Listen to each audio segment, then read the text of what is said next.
today in this lecture we are going to talk about Mesolithic age.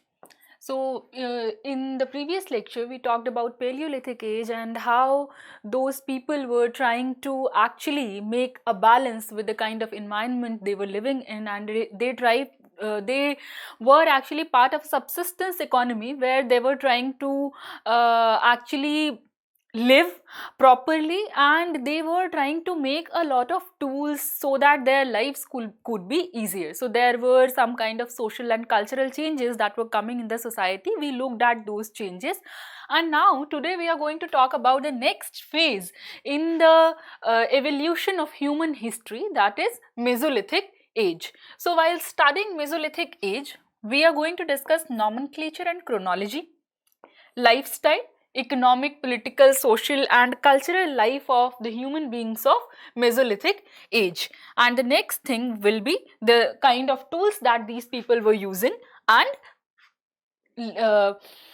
in the end we will try to locate the sites, the important Mesolithic sites on the map of India. So you can basically see it's the same sequence that we are following, which we did while discussing the Paleolithic age. So there are some important things which you need to know. First of all, let us talk about nomenclature and chronology.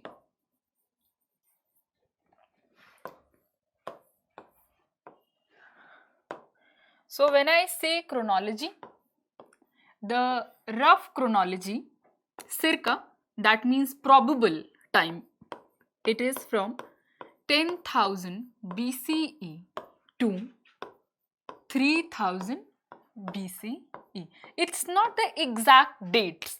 You should always keep this in mind that this is not the exact date. There can be different time periods at different eras. For example, there can be 1,000 or 2,000 years of gap. But the basic chronology is this, which you need to remember. Now, let us come to the nomenclature. So, what is the term that we are using? Mesolithic. What did we discuss? Meso means middle and lithic means stone. So, that means middle stone age. Something that is known as a period of transition. Keep this in mind, a period of transition. And when I say transition, what kind of transition am I talking about? A transition from the economy of hunter-gatherers to the economy of agriculturalists. So, a period of transition from hunting,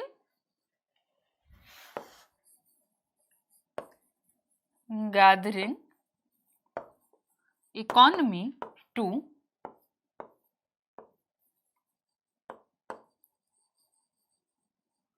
agricultural economy. So, this is the middle phase you can see. Economy.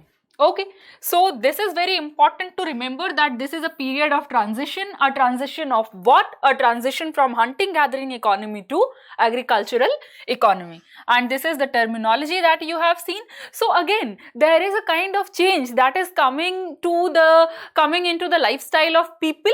There is a change that is coming into the kinds of tools that these people are using, because then only we can again move towards the next stage of evolution, as we have seen in earlier class also. So let's discuss their lifestyles.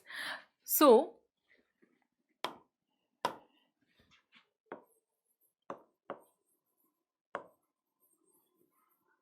lifestyle. Earlier, just a brief summary, what we had seen, that the people of Paleolithic age, what these people were doing, they were hunting, they were living in caves, economy was subsistence level, They were living in bands of 40 people. These are the basic things that you have seen. There was also art, prehistoric art, and lack of resources. This is a very important thing that we have seen, that the lack of resources was there. Now, what will happen? A very important change is coming from Pleistocene to Holocene age. Now, the geological time period. Geological time is Holocene era. So that was the period of ice age that we were discussing. Now what's happening? It's Holocene era. So what's happening in Holocene era? Ice is melting. More rainfall. So what will happen? Ice is melting, there is more rainfall, so there will be more trees, more greenery will be there. And now you can see the rise in the kind of food that is related to water. So a lot of fishes will be there, a lot of fish.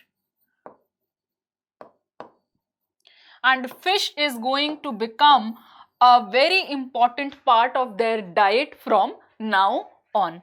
So what you need to remember, another important thing is this is Holocene era. So there is a climatic change. Climatic change. So when a climatic change is happening, definitely their lifestyles are going to change. So first thing, while discussing their lifestyle, we have seen the change in their climatic zone. So climate we have discussed. Now let's go by the same pattern that we used. Living, then eating,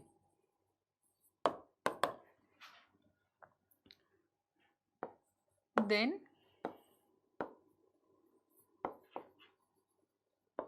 occupation, and then at last we had discussed leisure activities. So let's go one by one. Climate you have seen, Holocene era.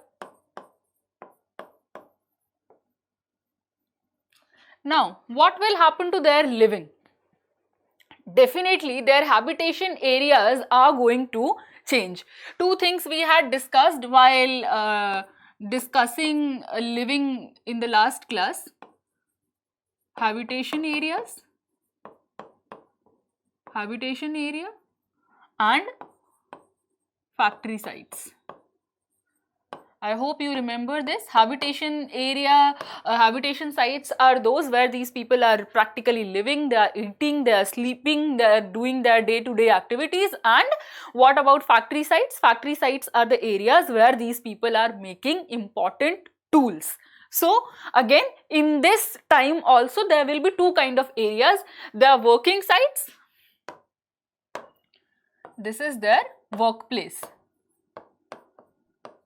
And this is their home. So what kind of homes are they living in now? So of course when there are rivers, they'll come out and they will try to again live near river sites, or what you can say, river belts. What is the reason of living alongside river belts? Availability of water, availability of water, availability of pebbles, so that they can make tools. We have already seen that what did they need? They needed raw materials to make tools, they needed water, and they needed food. So again, food will be there primarily Fish. And see, when there is a lot of water in the rivers, other animals are definitely going to come there because they also need water to drink. So here their hunting purpose is also going to be fulfilled. Hunting purpose.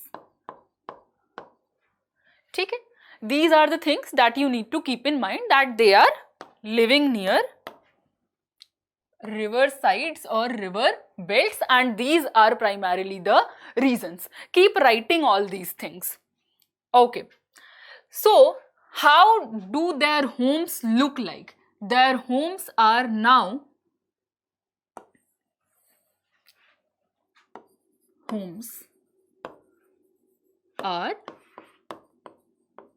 circular huts, mostly made of stone,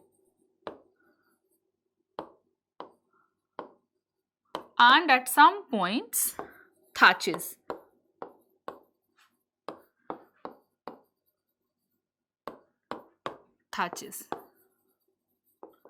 And where do we find these houses? There is an area named Bagor. It is the largest Mesolithic site in India. Bagor, Rajasthan. It's situated in Rajasthan. So, what is important to keep in mind, that there are circular huts in which they are living. So, there are alignments of stones that we have found. So, we can deduce it from there that these people started making homes. Now, they were not only living in caves, but also they were dwelling in circular caves, circular huts that these people were making on their own. Okay. Now, let's come to the next point. The next point is eating.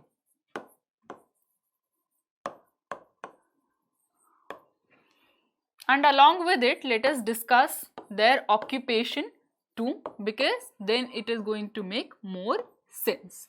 Okay. So, when we talk about their occupation, what do we need to know? That these people are tool makers. Hunting and gathering is going to continue the way it was before. So, hunting and gathering will be there.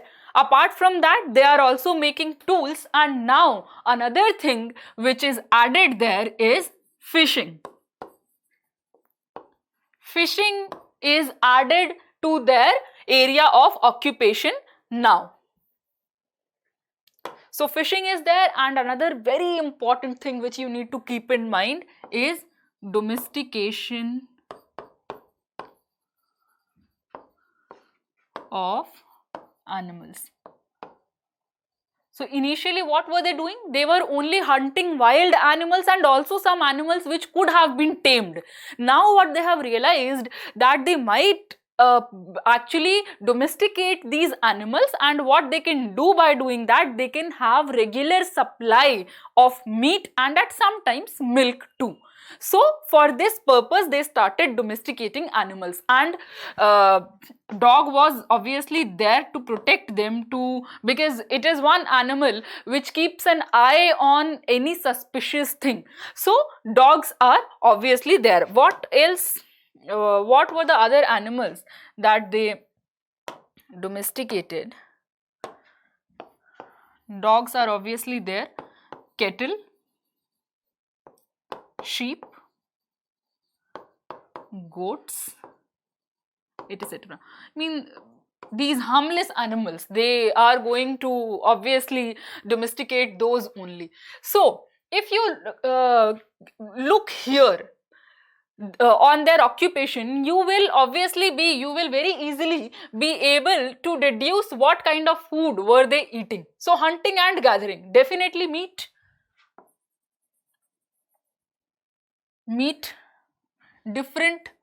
of different animals, because what else are they doing?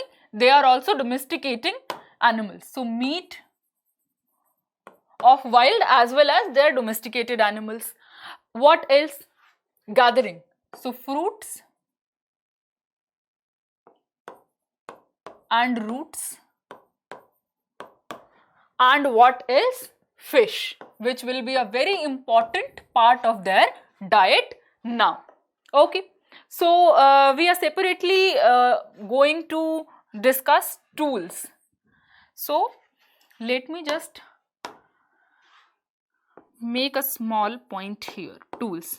When we are going to discuss tools, see, fishing has been added to their occupation now, and there are a lot of animals which are smaller in size who will be available in abundance because now the climate is changing. So these people will get greenery. For example, you can see a lot of deer, a lot of rabbits, a lot of goats here who will be available for humans to eat and to hunt. So the kind of tools that they were making initially, they will probably be not of much use.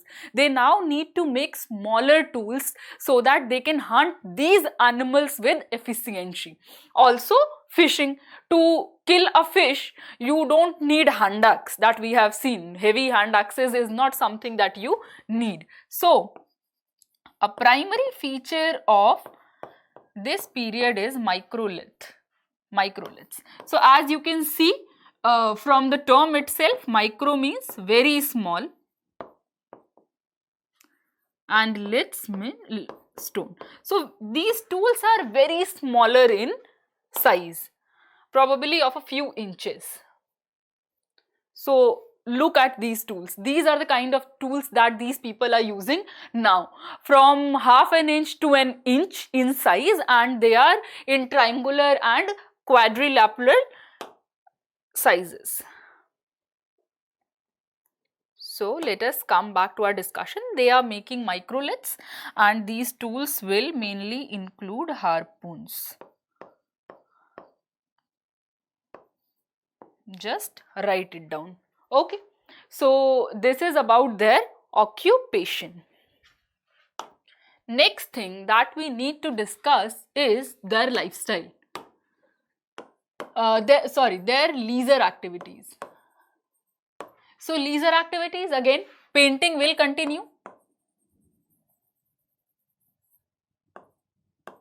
There are different rituals that are now emerging.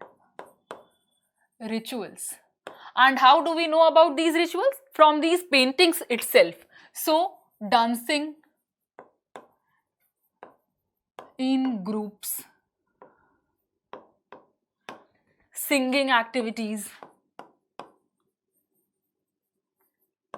etc. So, just look at one of the paintings. See, so there is a deer. So now you will see that these people are not using hand axes. These are smaller tools. So here there are 3 arrows that have been shot. There are deer which are being hunted, and these people are smaller in size. The colors which are mostly used, smaller in size, first thing, smaller in size. Colors which are used are mostly red, white or black. Mostly these are the colors which are being used. Next painting, here you can see these people are dancing. So just look at the hands. It seems that they are, because this person seems to be the leader, and now since they have hunted the animals successfully, they are merrymaking, they are dancing in joy. So these are the 2 paintings which I have put here. Now let's come back here. These paintings have been found in mostly in Bhimbetka and Pachmadi. Both of these sites are in present day Madhya Pradesh. Okay, so this is what you need to know. Now let us come to the part where we were talking about economy and political, social and cultural lifestyle of these people. So we will discuss it separately. Economy. Now again, this economy is subsistence level economy. Subsistence level economy. It's not the way that these people are going to keep surplus in their hand, because they don't have, even now they don't have enough things to hoard. So it's again a day-to-day basis economy. Day-to-day basis economy. But an important change has come: hunting, gathering, fishing, plus what else have we seen? Cattle rearing. Cattle rearing, which we normally call domestication of animals. So this is one important thing which is added to their economic life now. Again, let's come back to the political and social part, and I'll discuss it in the same manner in which we had discussed it in the last class, because these two things are interrelated. See, so this is the time period this is an age which is known as the transitional age. So you will see some elements from Paleolithic and some elements from Neolithic. So it contains both the things and both the, you can see, features. So again, these people are living in bands, but with some rules. With some rules. There is a kind of hierarchy now. A kind of hierarchy. Hierarchy which is seen. And how do we know about that there was a kind of hierarchy that existed? Because there are burial sites. From here we start finding burials. So in burials, they keep things with the dead.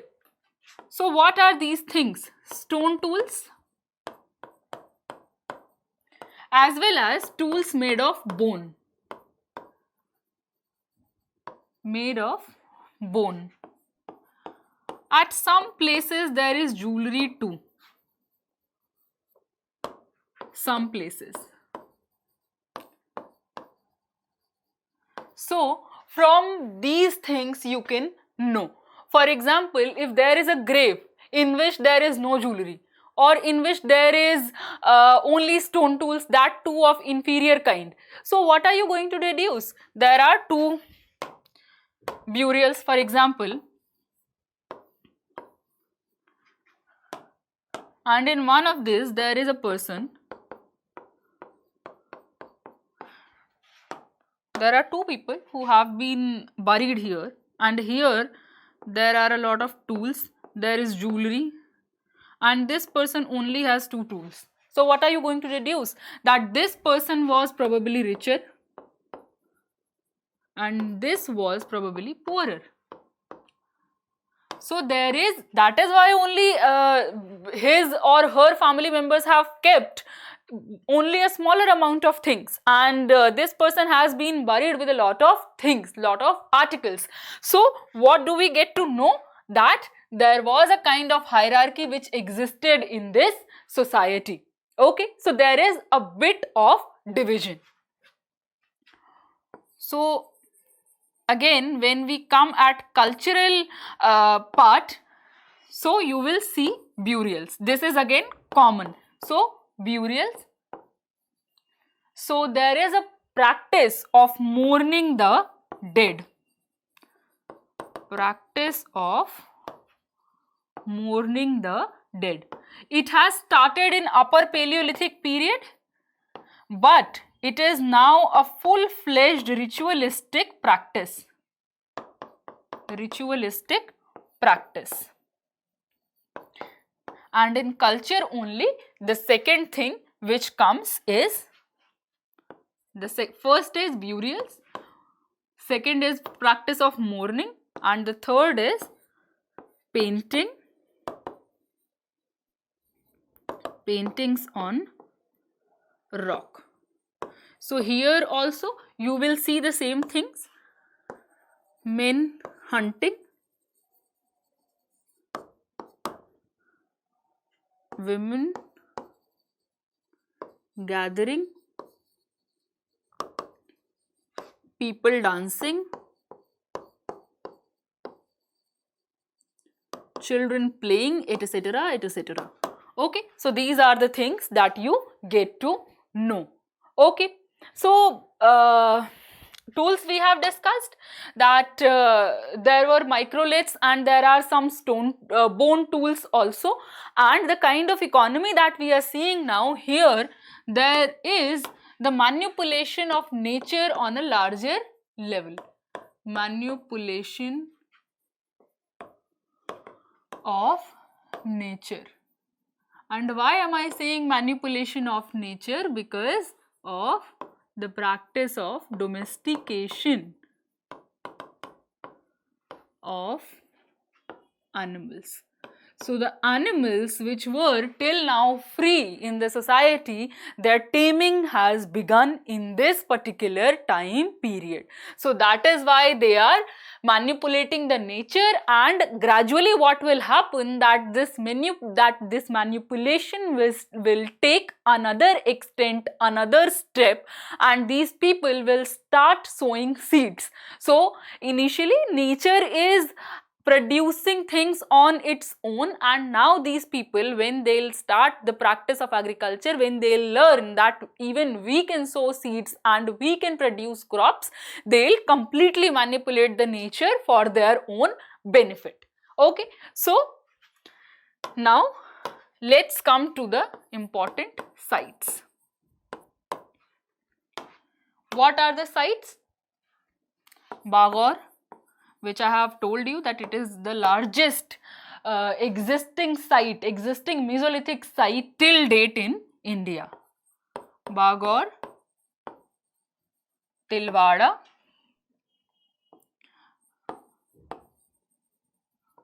Bhimbetka. It is important for what? Rock paintings. Pachmadi, again important for rock paintings. Pachmadi, what else? Adamgarh, Mirzapur. These sites, you can see, these sites are also there in Paleolithic age. The two more important sites which are here, which are new, are Bagor and Tilwara. So let us locate these two on the map of India.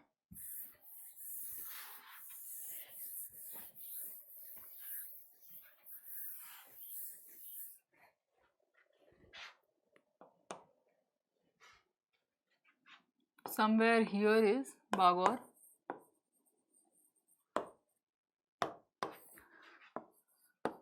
Tilwara,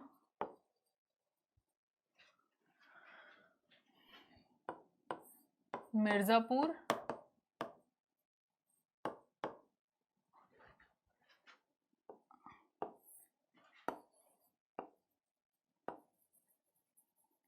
Pachmadi,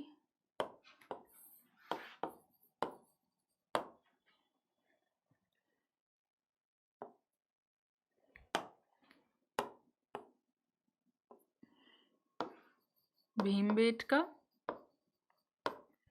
and Adamgarh. So these are some of the important sites that you need to keep in mind. So let's come back to our discussion and let us try to understand it in a concluding remark that these people, things are changing. The Holocene era has come, ice is melting. Now there is the availability of smaller animals in abundance. There is also fish, so their technique has to change.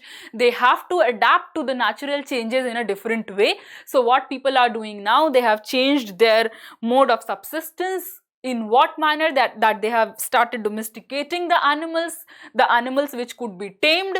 They have started fishing. So for these purposes, they also have to make a change in their tool making style. So now they are making tools which are known as microliths. Also, since they are domesticating the animals, so the animals which have been used for consuming meat, their bones are used for making jewelry, for making different kind of tools. So bones are also used. These are also raw materials. Now there is a kind of hierarchy in the society that we come to know about from burials, because with some burials there are a lot of material which is buried there, and in some of the burials there is only one or two, you can say, stone tools that we find. So we are looking at a kind of, we are looking at the emergence of a kind of social hierarchy in this period, which is going to get intensified, a lot more intensified and a lot more complex in Neolithic age. Okay. And another thing which you need to keep in mind, that again the paintings are continuing here, and the manipulation of nature that is done by these people, that is done by the people of Mesolithic age, is very much visible in rock paintings. So in the next class we are going to look at the further manipulation of nature, which will be in the form of practicing agriculture and the kind of changes that it brought with it.